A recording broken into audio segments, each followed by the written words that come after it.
This podcast is brought to you by SeatGeek. Our friends over at SeatGeek are giving us a promo code of TBA Wrestling. That is TBA Wrestling for $20 off your first purchase. Enjoy the show.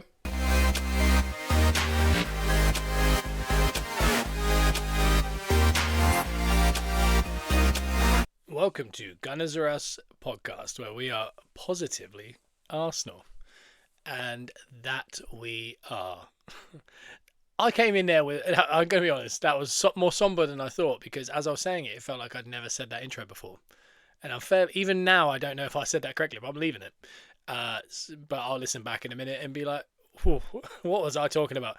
My mind was elsewhere. And I think when I say elsewhere, as were the players by the looks of it, and the fact they've gone on a social media blackout, I'm hoping their minds are definitely elsewhere, because I don't think they should be reading Twitter right now. And I don't know if we should be. And that's why you're coming to this podcast, Gunners R Us podcast, because we are going to keep it positive if we can. Yes, we can. I believe we can. But here we are on a Monday. iTunes and Spotify gives a 5-star review. Joe and I will be back in the studio together on iTunes and Spotify on the Wednesday. And all of this is ad-free over on the Patreon. Click that link below. And also you'll be getting preview pods that are separate to these podcasts and review pods, instant reaction pods, all these kind of things. Interviews, that's all over on the Patreon. So if you want that kickback, another £6, and you get multiple podcasts a week to kind of keep up with Arsenal. And I think this is the moment.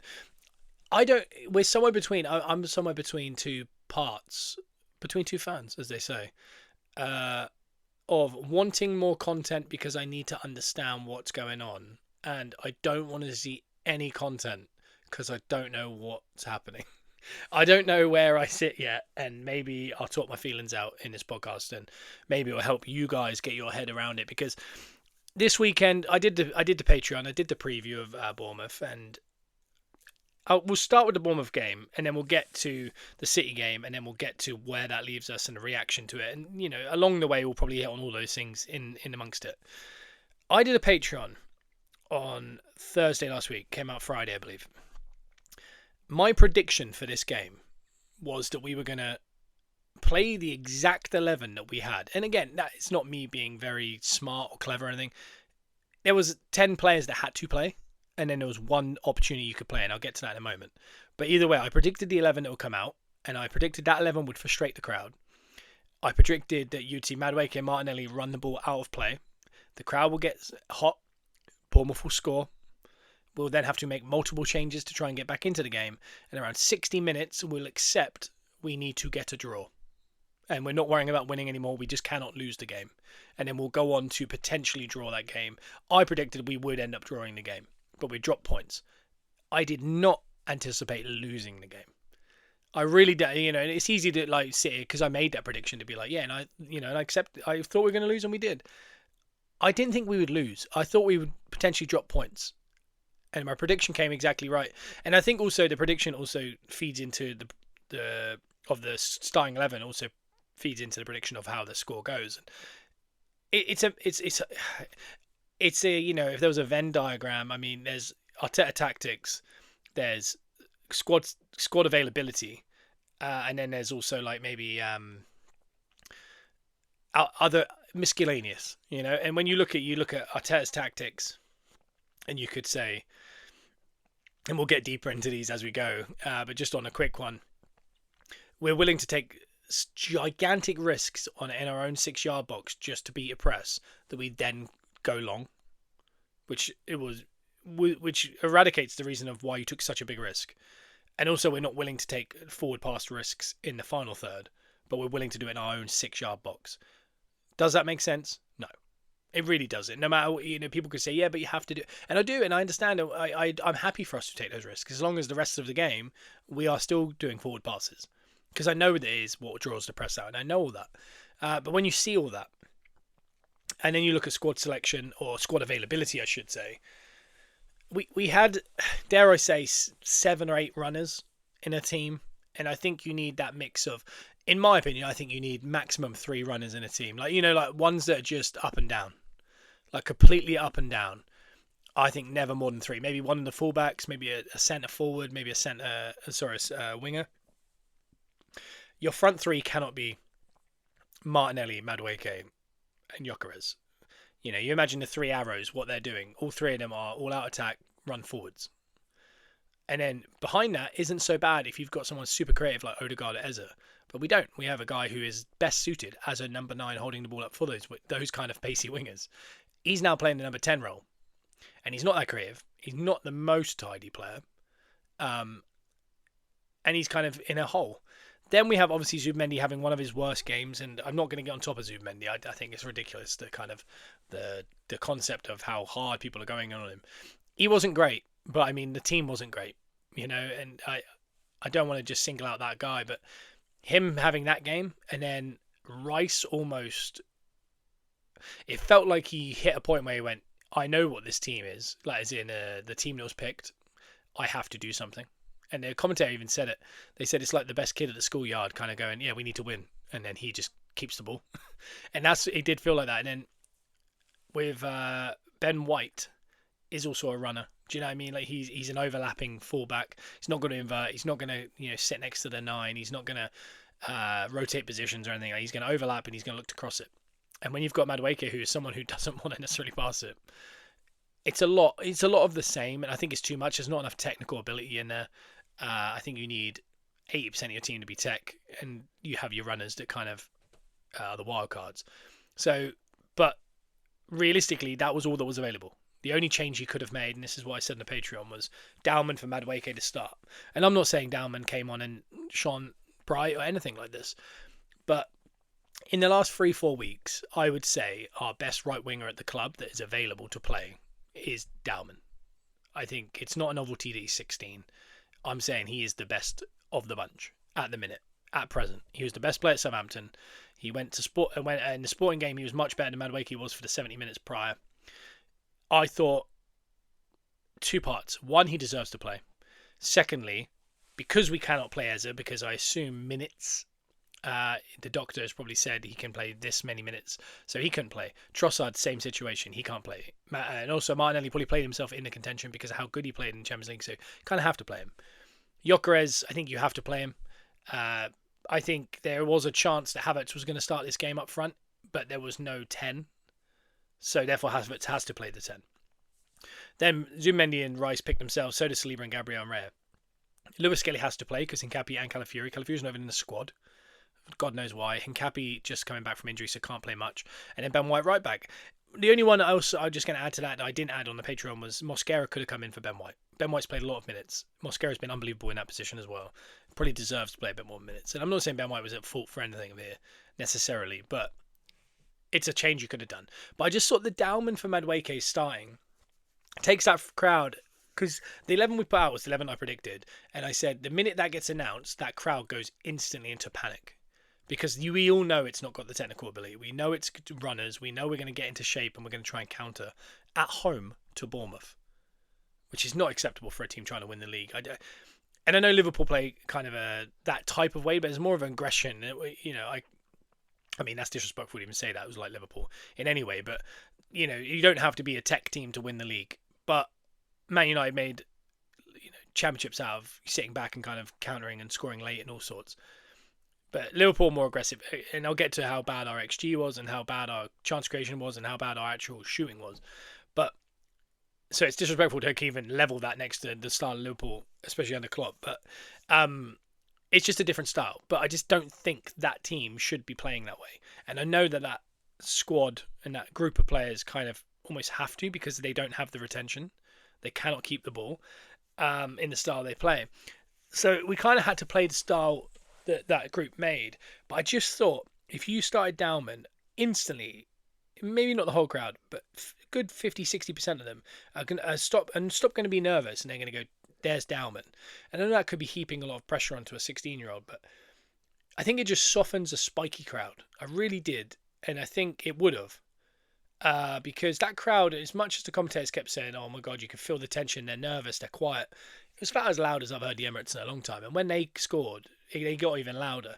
So it's not that, they kind of really tried to play that narrative hard on the TV, and it's just not true. And I've heard from people at the stadium, it was so loud, it was so positive, up until it wasn't, basically, which was the end. And we'll get to all that as well. But I just think you could have softened it, and then people's thought process in that first half would have been less about like, oh my god, we have to win this, we have to win this, and more like, I wonder how Dowman's going to play. I wonder if Dowman could do something.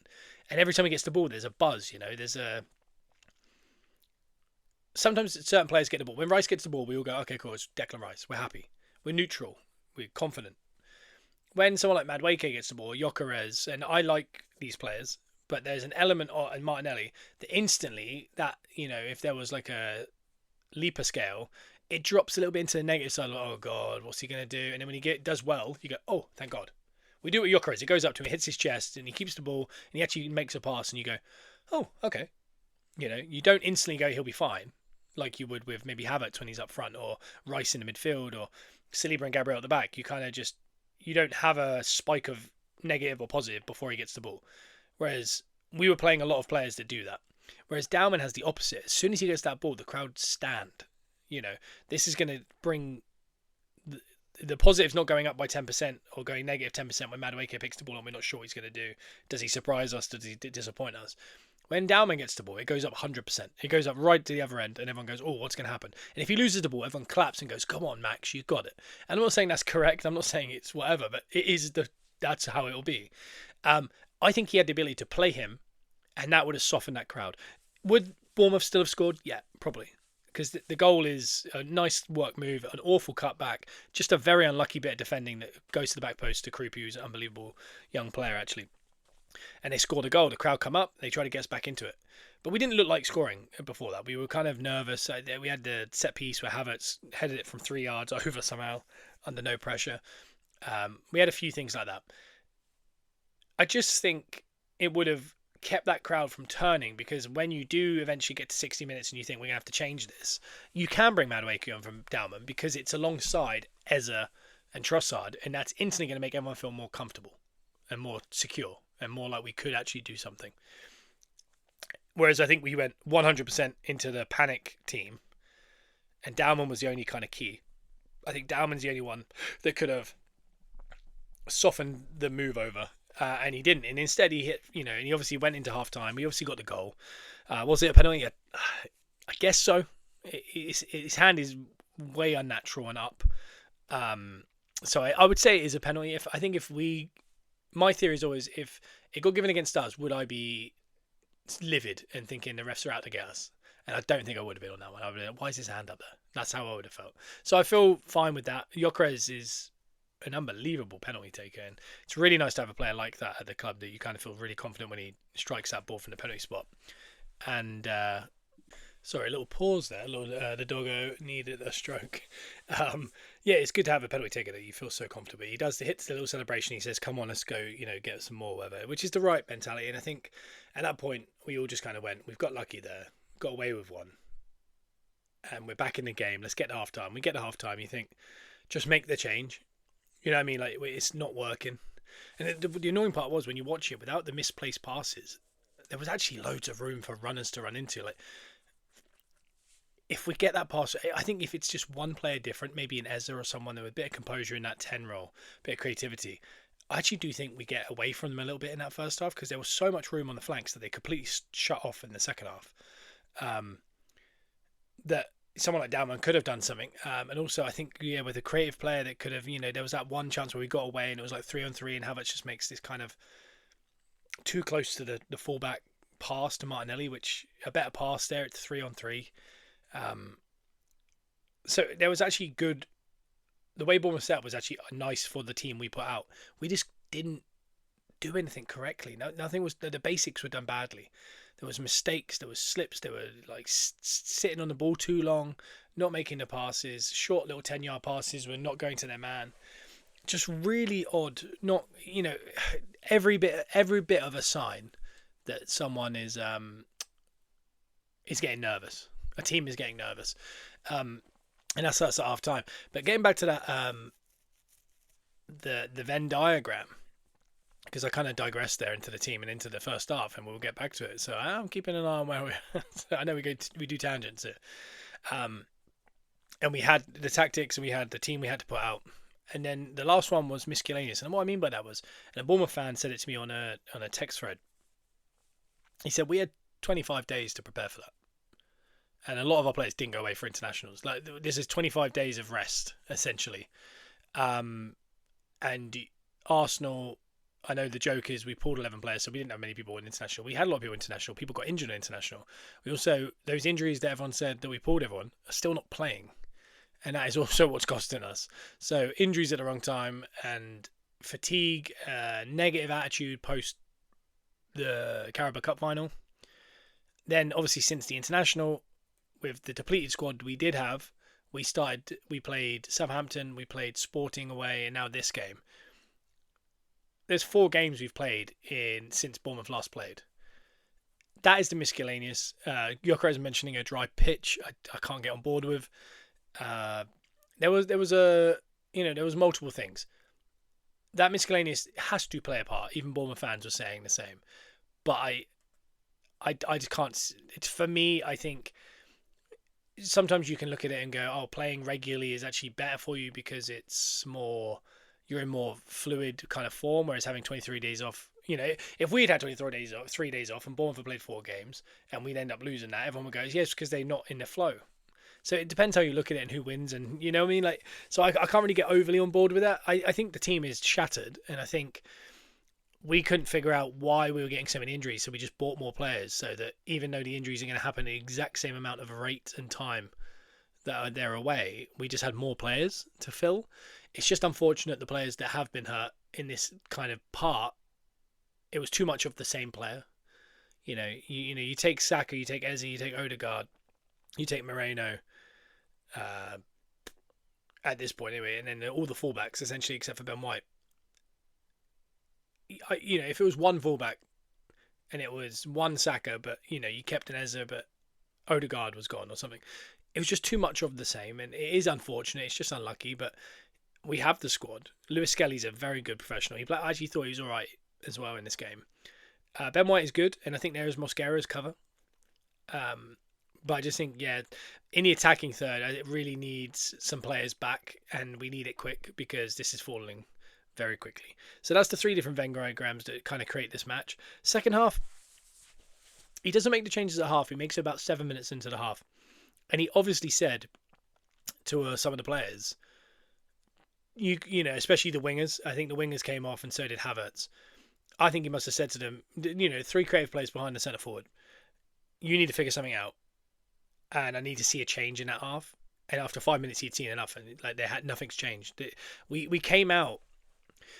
The way in which that half went, it can happen. You can have an awful half, and we got away with it. We were level, and you can kind of get in and go, all right, that was bad. Everything went wrong there.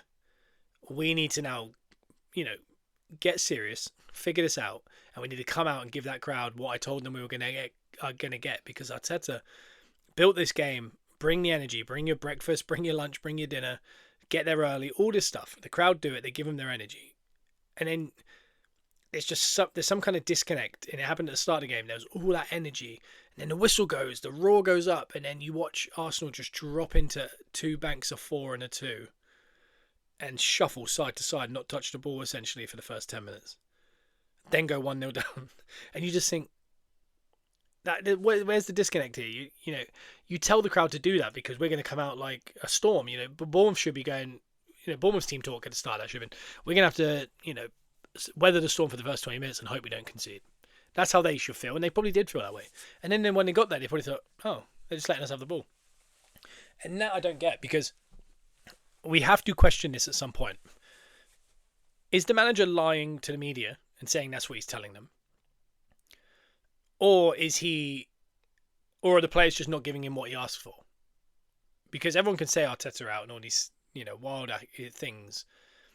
But if you bring in a new manager in, he's telling them, like, you bring in Luis Enrique and he asks them to play like PSG, and then they keep doing that.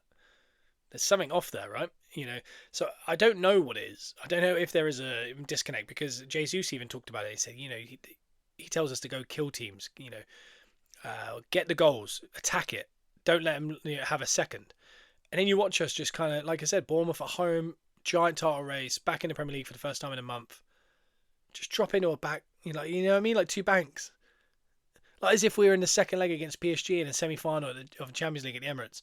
And it's like, bring all the energy, we're going to have to defend for our lives. That's what it felt like. It's like, well, no. I know this team's undefeated, and they're very in form, and they haven't lost a game coming off an international break for 113 years. I get all this, but you're still top of the league. You should still go and win that game at home. So a mixture of all those created that thing. He made the change, and it was the right change to make. And then it felt very similar eerily similar to that Southampton game. Something we kind of hung our hats on is we feel very secure as a team. Like maybe we're not very good offensively, but we're very secure. We don't feel nervous watching us a lot. You feel frustrated. Maybe we should go forward more, but you don't feel ever nervous. That's changed, and I don't know I don't know what happened, because there's no real point, or other than I can say it started in the Carabao Cup final.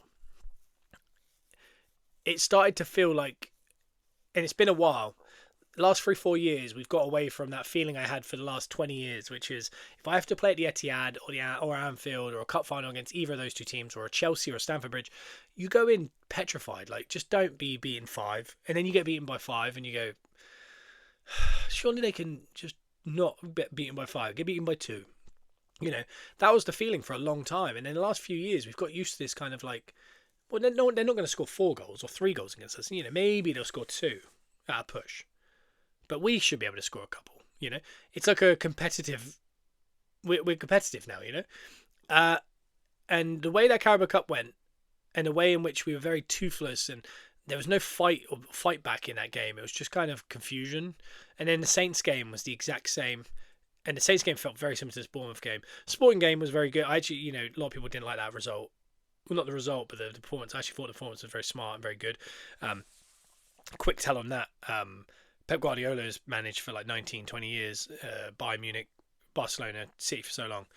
He's won less than 5 away games in knockout football in the Champions League. Arteta's won 2. He's won 3, sorry. He won at Real Madrid, he's won at PSV, and he's won now at Sporting. He's 2 away from reaching Pep's.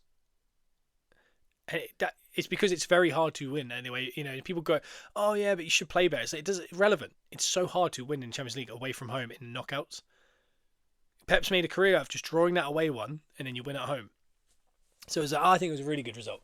But even in that game, they were getting in, and it just felt really like this isn't what I expect. And all I can put it down to in a defensive manner is Timber.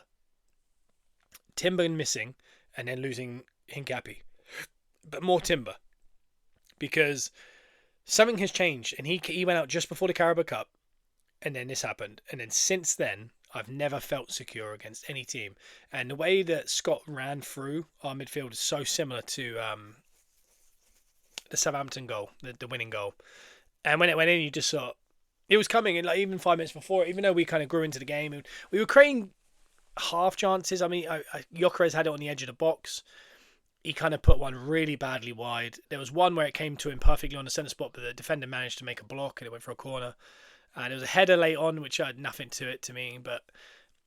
And in the way the game fizzled out, we got a set piece at the end. Raya goes up, you get excited, and then Lewis Kelly's offside on a sideways pass. And the game ends. And you just think, what is happening?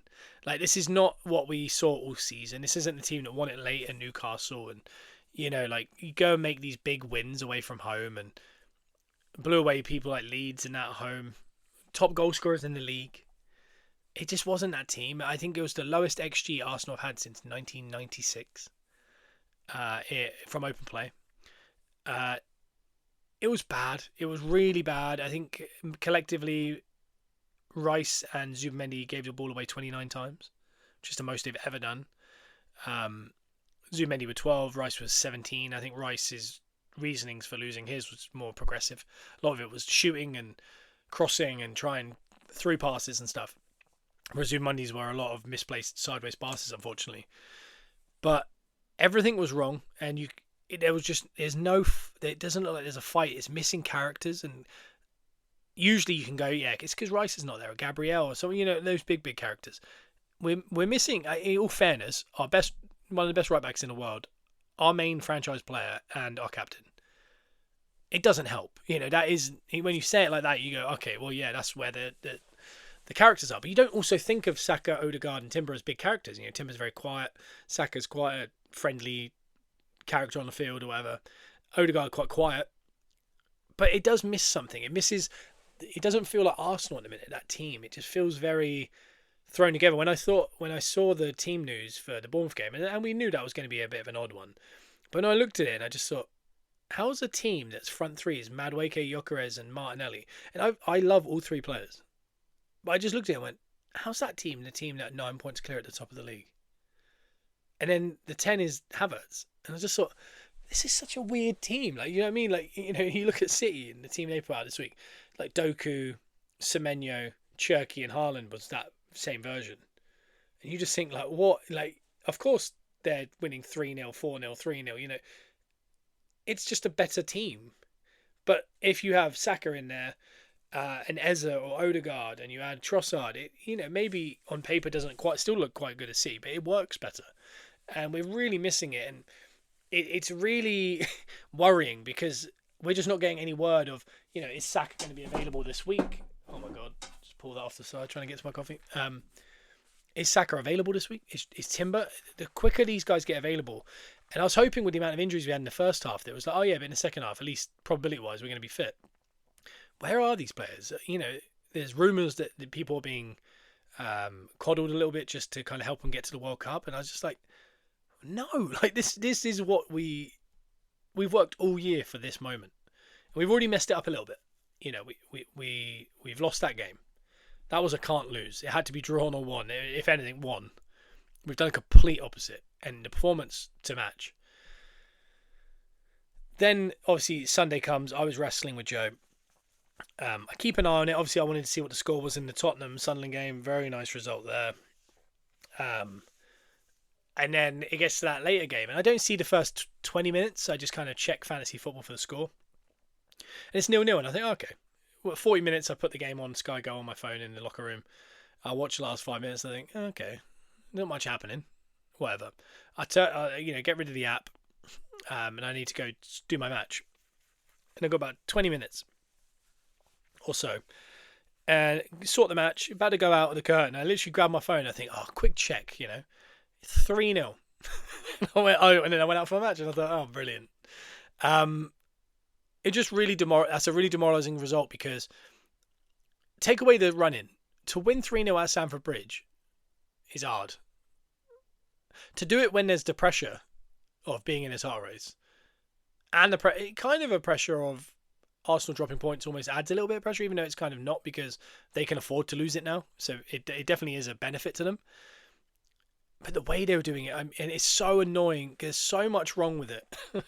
Because you got Sky Sports loving the fact that City fans drinking the bottle with Arsenal's badge on it, the bottling thing. They're laughing at that. Cherky's flipping bottles on the edge of the field. He's pretending to kick the ball. This is after he was doing the juggling in the, And again, if this was the guy on your team, hilarious. As an opposition fan, he's just, I can't stand that guy. It's one of those moments where I've looked at it and just gone, oh my God. And I felt this way with the Bournemouth game. There was a point in the Bournemouth game, maybe even around 60, 65 minutes just after the people came on. And I went, I'm watching this because I have to watch it. But I know we cannot win this game. And that was really demoralizing. I knew full well we could not win that game. And it's just one of those things where all you want is to win it. Win the league even. Because, they've given us so much ammo now. Because they've gone so hard so early. That if we were to win this league, that guy drinking that bottle, Cherky doing keepy ups, they become a laughingstock. The laughingstock that we are already. And it's given us that perfect, if they need any more motivation, just watching this. They've got Liverpool, at their own coronation, had Arteta in a bridesmaid's dress. Like, people can't stop thinking about Arsenal. We are the butt of every joke for no apparent reason. And they love it. The only way to stop that is to go and win that league. And we're in a great position to do it. The horrible part is, if it doesn't go over the line, and probably when it doesn't get over the line, it's going to be even worse. Because they were right. And that's going to hurt so much more than the years past when they say you're bottling it. Them saying we bottled it is the same reason as saying Liverpool slipped. I mean, Liverpool have bottled more things than Arsenal have ever bottled in their lives. But we'll have the bottling tag because they like it. Arsenal with the bottle, them with the slip. I mean, they were 5 points clear with 2 games to go and they lost the league. That's as bad as it gets. It happens. But the way that everyone's jumping on this, Chelsea fans cheering that City scored, why do Chelsea care? It's the same reason, like, someone said the other day, like, would you take Arsenal coming second just if Tottenham went down? No, I couldn't care less if Tottenham go down. It's funny to watch them keep losing. If anything, I'd rather they stay up. I'd rather play them. But it's just this concept that, like, Chelsea wants City to win the league. Liverpool wants City to win the league. City wants City to win the league. Man United wants City to win the league. I cannot fathom why the team with a lot of British players, with the young manager, who have been really good over 4 years now, aren't the team that everyone's going, I hope they get it over the line against the team with 130 plus charges against them, who are state-owned. I can't even... It's like the $1 Million Man coming out in 92 and challenging any kid to do the basketball challenge. If he can bounce it 100 times in a row. And at 99, he kicks the ball from underneath the kid's hands. And the crowd cheer. He's the good guy. The kid, the bad guy. That's what I'm seeing. And then people say that's a bias theory. No. Because, do you know, if City and Chelsea were fighting for a league, one, I wouldn't care. So I wouldn't have an opinion. But would I cheer if City scored because it's not a London team? No. Don't care. If Liverpool, we've watched Liverpool versus City, and if you remember, Klopp also bottled 7 out of 8 leagues against City. Do you know what I did every year? Don't care. Nothing to do with me. It's such an odd concept that people are so intent on it, and with that, the only way to shut it up is to win it. And after watching that performance, I have very little faith in that happening, and that's the bit that hurts the most because you want nothing more. I've got no control in it. I can't get them over the line anymore. They've gone on a social media blackout. God knows why. And I think half of it is because I think when we lose a game and they go, on to the next, we keep fighting. We all just go, what? Just sort it out. Because, I mean, it's not like you're playing well when you've lost. We can deal with that. Or you work really, really hard and lose. We can deal with that. Don't perform like you did against Southampton and against Bournemouth. And in that Carabao Cup final. And the worst part about that Carabao Cup final is after 40 minutes, I remember saying to Joe and my dad, our dad, we're better than them now. We're a better team than City. And I remember I felt so good about it. I was like, now you can tell we're the team. And they're trying to, get back to our level. And then they scored. And we went into that weird shape. And we couldn't get out. And then we all kind of disappeared into the game. And I went, oh, and I thought maybe it's just one of those. We just couldn't figure out the tactic. Kepa was in goal. It's continued. We lost 3 games in 50. We've now lost 3 games in the last 4. That is terrifying. And the only way to put it down to, if you don't muck about with like, it's Timber, when Timber's not fit, or Timber and Saka aren't playing, we lose 50% more. You can find all these stats. It's because it's getting down to the witching hour. This is when things happen. And it does also mean losses happen, as in you go out the FA Cup or you go out the Carabao Cup, because at some point, if you're not going to win all of the cups, you have to lose them. That's just fact. It's not bottling. It's just cup football. You'll lose more games at the end of the season you will at the start because things come to a crescendo. But Bournemouth at home wasn't a crescendo. That was the start of the last 7 games of the league to win the league for the first time in 22 years. And that was what we got. And it's just, I don't know, you think of the people that pay all that money to go and get told, and it almost becomes patronising to an extent when you tell them, bring your lunch, bring your dinner. We need all the energy. And the thing is, you look on the sideline, Arteta's putting in like 10k steps and he's dropping into a squat and into a deadlift and you tell him screaming, get up. And they're not. And people are saying Arteta out. And I'm thinking, well, he's literally running up and down the touchline, screaming at them to stop doing what they're doing and do this. And they're not. So at some point, the players have got to take the blame. And, the social media blackout, it kind of is probably just that patronising feeling of like, we probably shouldn't just keep saying that, because I didn't even like the mentality of the interviews afterwards. They were doing the interviews as if we were 6 points behind City and it's not over till it's over, we'll keep pushing. You were 9 points clear. You had an opportunity to go 12 points clear. And they were going, it's not over till it's over, we've got to keep pushing. No. You're in the driver's seat. You don't. That's what you say when you're 6 points behind and you're trying to keep everyone on board to be like, we're going to keep trying. So I didn't like that. That was the message. If that message is defeative, it's kind of going. They are going to catch up with us, and we just hang in there with us. We might squeak it. It's like, no, you should be coming out going, we are better than that. We will be better than that, and next week we're going to prove it. And then go to the Etihad with a game plan that is solid, and you perform. And even if you come out with a draw, that is huge. But if you go win it, it's legendary status. And that's the other thing when you look at this week, as low as everyone felt, and you feel really weird about the idea of a stadium booing their team who are 9 points clear with 6 games remaining at the end of a game for losing. You just think, like, where's our standard? Like, do you know what I mean? Like, there's teams down in 12th that are losing that the fans don't boo. And maybe, the bigger the prize is, the bigger the expectation. But it did feel a bit odd because, I feel like, and I think that it wasn't necessarily, I'm angry we lost. I think it was angry at the manner. And I think that's the angry that we all have, is the manner of that wasn't correct. It wasn't good. It's not really something you expect to see, especially at this point. Joe and I were talking about it on the way down to the show yesterday. The TikTok videos and all these things, Win the dog, I'm sorry to put Win in there because I like Win, but there's all these things, the light bulb in the hand, all this stuff is cringe to everyone. But if it works, it works. If it doesn't work, you're putting yourself on a platform. It's like our style of play. If you win it all, you can go, well, we won it. Like Mourinho's style back in the day. But if you lose, you really lose.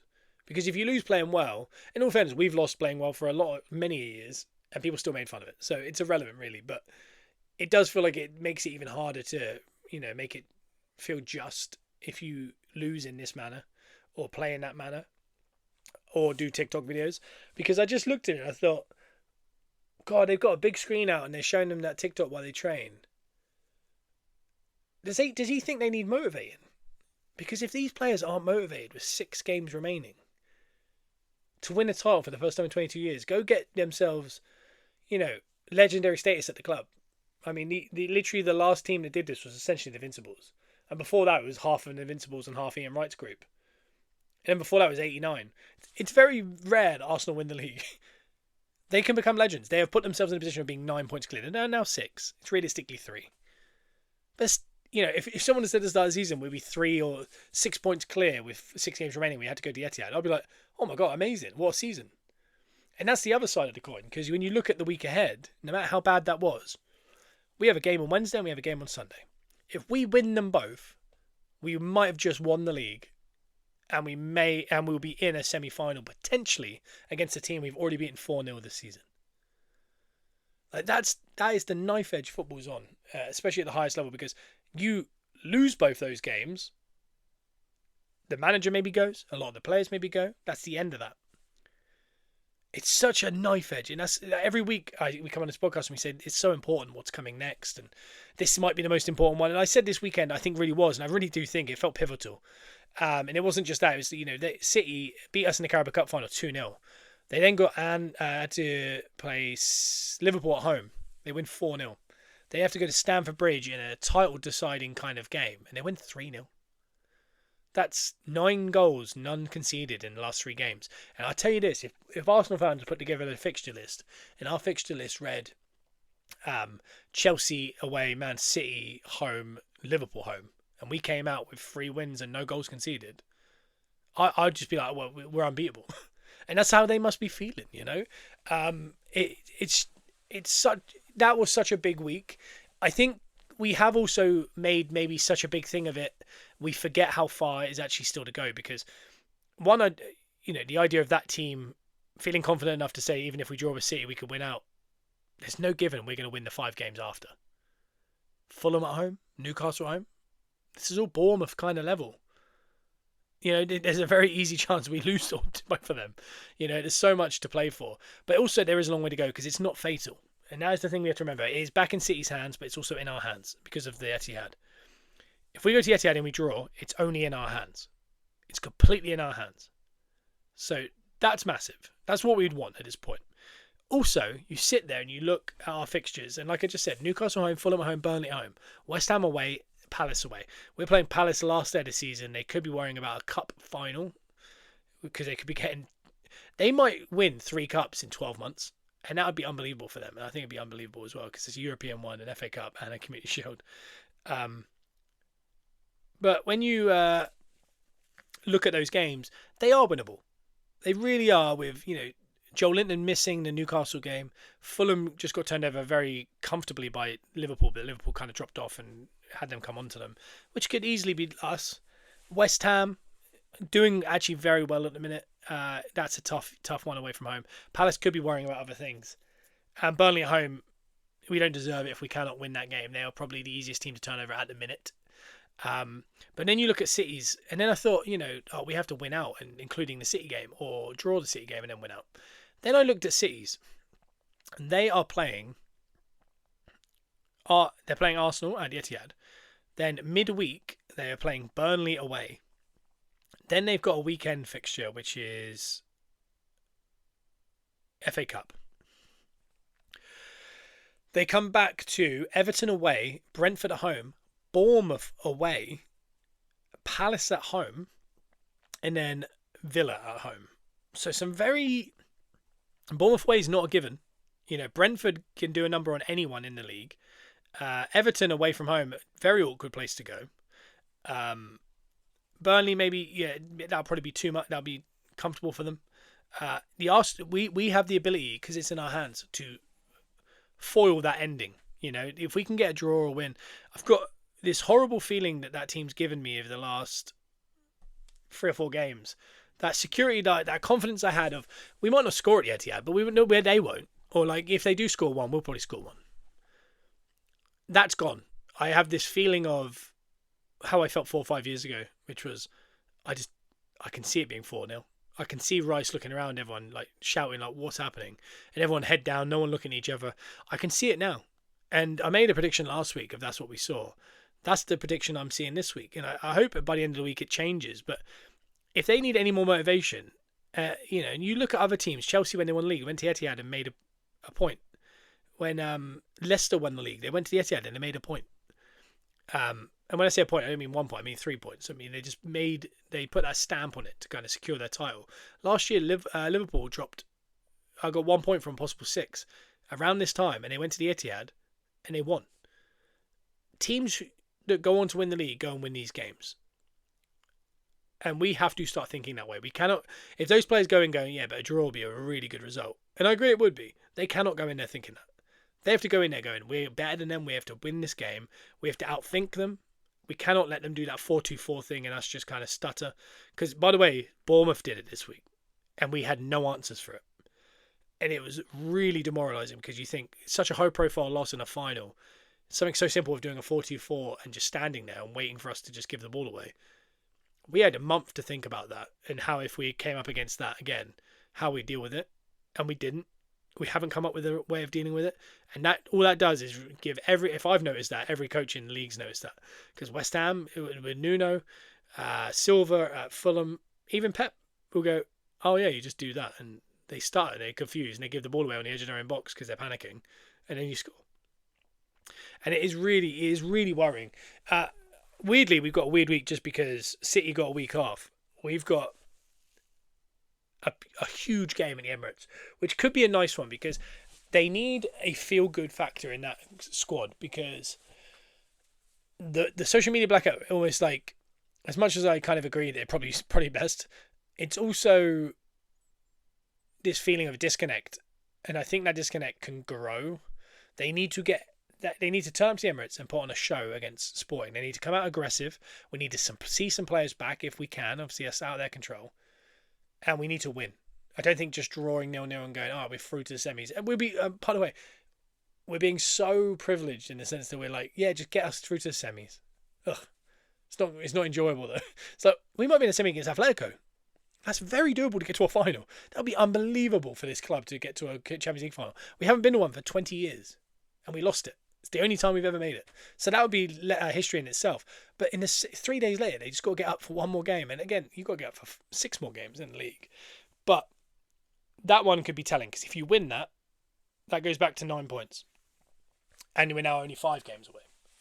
And then City do have to go to Everton. And it's comfortable to say that after the City game, and I said this last week, the hardest of our 7 games left, there was 3 hard and then 4 kind of easier. The 3 hardest were the first 3: Bournemouth, City, Newcastle. Then it tails off a little bit with Fulham, Burnley, West Ham, and Palace. With City, post us, the Chelsea game was obviously in their tough one. Arsenal a tough one. But then they've got that Burnley one. But then they have a little bit of a gap before the Premier League game. But then they have Everton, they have Brentford, then they have Bournemouth. So that's a very awkward stretch as well, because it's not awkward in the sense you have to go to Stamford Bridge or Anfield and you can get up for those games. Because that's the thing is, with this Arsenal team, you could see them losing that Bournemouth game and then going to the Etihad and putting one of the best performances in and nicking a 1-0 win, and everyone goes, where was that all season? Like, where was that the last 3 weeks? Because it's almost like they needed that to be motivated. But we also saw them in a cup final, not motivated. So it's so confusing, but we're also so close to history, but also so close to so much changing, because the difference between the way the next 2 games go dictate what we see over the summer, what we see next year. Because are we seeing this team with added players and a couple deadwood gone that we've realised are now deadwood, with the manager defending a title or winning a European title and then going again and us all very excited? Or are we in a world where it's different manager, different players, and we're just going, we need to come top 4? Because we could be back to that, and it could be a struggle. So we're in a really odd place. And right now, honestly, I don't think there'd be anything funnier than them getting a deduction. And I'll take it. And everyone will go, oh yeah, but that's, it wouldn't be like winning the league for real. Yeah, it would. They're cheating. I'll take it. And I'll plaster that picture of that guy with that bottle. And, I'm hoping Arsenal can win this league. I'm hoping we've got, people eating 115 charged sandwiches at the parade. I'm hoping we've got Slot in some kind of, outfit. Do you know what I mean? Do it all. Because when Cherky does keepy-ups, everyone laughs. When Martinelli caught it on his back a couple of years ago, everyone said that's awful. It's a disrespectful club. Cherky's in a title race mucking about. Can you imagine if Eze was doing keepy-ups and doing bottle flips and mucking about with the opposition's crowd? They'd be like, need to get focused. With City, it's not about that. It's just that they're showing how chill they are in a title race. Well, if we were showing we're really chill, would people not be saying you should be less chill? It's just a constant nonsense. And it's something we're fighting all year, and the only way to stop it all is to win it. It's not in our hands, obviously, the listeners of the Gunners and Us podcast, but we can certainly think about it, talk about it, and just hope for the best. And at the end of the day, we're still also enjoying a very good period in our history. The longest being in the top 2 of the most consecutive years is unbelievable. To reach back-to-back semi-finals, potentially in the Champions League, never been done in our history. We're in very uncharted territories, and people are going to say, oh, you're a bottler, you should have won a quad this year, even though you're rubbish. Ignore all that nonsense that doesn't make any sense, because they're talking from 2 sides of their mouths. Arsenal are doing very well. We're in a very good position. A little frustrated with the style of play at the minute. A little bit frustrated with the performances. But hey, we're doing extremely well overall. And maybe that league does slip away from us. Maybe. And here's the thing. It's not fatal even if we lose next week. Because we could lose. They win their game in hand. Because they're playing midweek. So if they beat us next week and then win the other one, they go top. So before we play again after the City game, they can be ahead of us. Because that game in hand would have technically happened, even though it's not the game in hand, because they'll be playing in the semi-final at the weekend. But it's still back in our hands. And also it's not fatal, because they do have to go to these hard places. And we don't know what we're going to do. I think both teams are going to lose a game before the end of the season. It's just when it happens. Was that R1? Does it happen again? I do not know. So it's not, even if we do lose, we can still win the league, which is a mad place to be. It's not a fatal shot at the end. So we got to hang in there. We got to see it through to the end. And who knows? There could be European glory. It could also be a last day of the week season defeat that cost us a title into a Champions League final loss. We'll cross that bridge when it comes. It could happen, and that would hurt so much. But we have to get there first. So the next time you hear from us is Wednesday. Joe and I will be here on the iTunes and Spotify. Give us a 5-star review and ad free on the Patreon, where we'll be talking about everything that's happened, any new information. I think Tuesday is potentially the Barcelona game, so we'll know who we get in the semis if we can get through Sporting, because it's a big if still. and then we'll be previewing that Sporting game for that night, so you've got something to listen to going into it. Then after that, I'll be over on the Patreon getting ready for this gigantic game with Manchester City at the weekend. I feel sick already. But hey, we've got to talk through these things. So hopefully you've enjoyed this podcast. We'll be back on Wednesday. Hopefully you join us then. Bye-bye.